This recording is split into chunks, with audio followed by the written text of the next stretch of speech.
Anda pasti sangat familiar dengan ungkapan, rajin pangkal pandai, malas pangkal bodoh. Sebuah kata motivasi yang sering kita jumpai di lingkungan pendidikan dasar dan terus tertenteng hingga saat ini. Sebagian besar dari kita menganggap kemalasan adalah sesuatu yang buruk.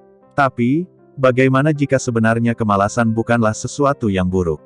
Beberapa orang punya tingkat kemalasan yang luar biasa dan sering membuat orang lain jengkel. Ketika di sekolah, orang tua dan guru bersusah payah untuk mendidik dan mengajari si pemalas menulis dan matematika. Namun, si pemalas lebih sering tertidur saat proses belajar mengajar. Mereka lebih suka memancing atau kegiatan berolahraga. Dan ketika mereka masuk di perkuliahan, biasanya orang malas menghabiskan waktunya di tempat hiburan. Bila mereka mengambil kelas sains, kemungkinan besar mereka akan lama lulusnya. Orang malas kerap distigma sebagai orang yang tidak punya masa depan, orang yang dianggap tidak akan pernah mengenal sukses dalam hidup. Namun hal ini ternyata tidak sepenuhnya benar. Siapa sangka bahwa banyak orang sukses dunia, yang ternyata memiliki sikap malas. Sebagian besar orang tidak suka orang malas. Namun, sebenarnya ada banyak sekali orang malas yang sukses dalam hidupnya. Kemalasan itu sebenarnya bisa membantu seseorang menjadi lebih sukses, bagaimana mungkin? Tokoh besar dunia seperti Einstein, Newton, dan Picasso, ternyata dikenal sebagai orang yang memiliki sikap malas. Mereka sering menunda pekerjaan sampai batas waktu tertentu. Begitupun dengan si pemalas Sir Winston Churchill. Di sekolahnya, ia adalah murid yang paling buruk nilainya, ia bahkan tidak melanjutkan pendidikan ke perkuliahan. Churchill acuh tak acuh pada banyak kegiatan, termasuk pada kegiatan olahraga. Salah satu kegiatan favoritnya adalah duduk di kursi goyang. Namun akhirnya ia berhasil menjadi seorang politisi hebat di masanya. Meski dikenal sebagai pemalas, ternyata orang-orang itu bisa membuktikan kepada dunia bahwa mereka bisa meraih sukses. Mereka yang dianggap pemalas bisa sangat sukses daripada orang kebanyakan. Ternyata di balik sifat malas itu ada rahasia besar yang tidak semua orang menyadari. Orang malas biasanya sangat kreatif ketika mengatur pekerjaan. Mereka suka to the point dan tidak mau membuang-buang waktu untuk sesuatu yang tidak penting. Orang malas cenderung mencari cara untuk membuat pekerjaannya berjalan secara otomatis, karena mereka sangat tidak suka pekerjaan yang monoton. Salah satu hal menarik dari orang malas adalah, mereka selalu membuat hidupnya lebih mudah. Mereka tidak mau menggali tanah dengan sekop, mereka menciptakan mesin untuk menggali. Mereka terlalu malas untuk proses pembersihan yang menyita waktu, mereka menciptakan penyedot debu. Dalam arti kata, orang malas tidak mau bekerja terlalu lama, mereka selalu mencari cara agar pekerjaan cepat selesai.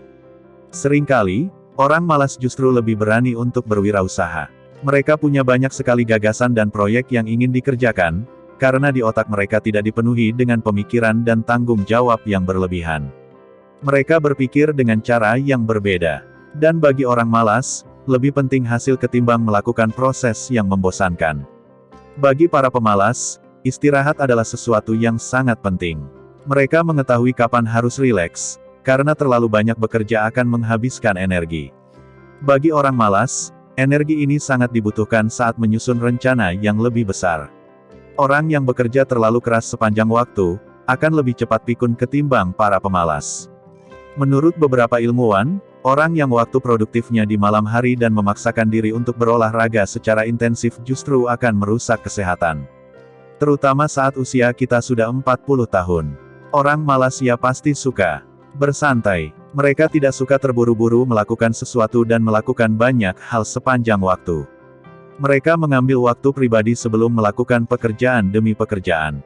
Banyak orang yang bekerja seperti orang panik, perhatian mereka terganggu dan tidak bisa berkomitmen memberikan yang terbaik pada pekerjaannya.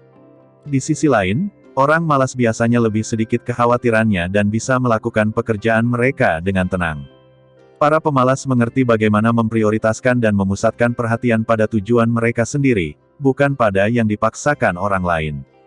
Mereka terlalu malas untuk melihat prioritas orang lain, sehingga mereka fokus pada diri sendiri. Biasanya para pemalasa lebih cepat mencapai tujuan mereka ketimbang kebanyakan orang.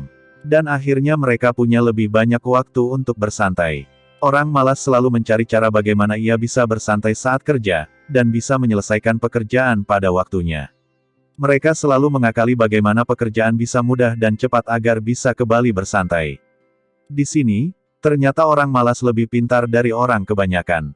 Orang malas ternyata memiliki sifat kreatif dalam dirinya. Mereka mampu untuk memikirkan cara dan strategi yang efektif untuk menjawab tantangan yang ada. Kadangkala, orang malas memiliki banyak ide yang dapat ia salurkan. Orang yang memiliki banyak ide ini nantinya dapat dengan mudah meraih sukses dalam hidupnya. Albert Einstein pernah berkata, kebosanan merupakan sebuah alat hebat untuk mengembangkan kreativitas dan imajinasi. Jadi, sekarang Anda tahu kan kenapa orang malas lebih berpeluang untuk menjadi orang sukses.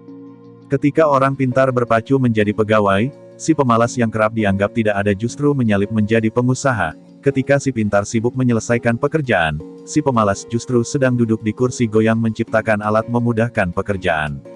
So, jangan anggap remeh orang malas, karena di dalam dirinya ada raksasa tidur yang bila tereksploitasi melampaui pemikiran si pintar.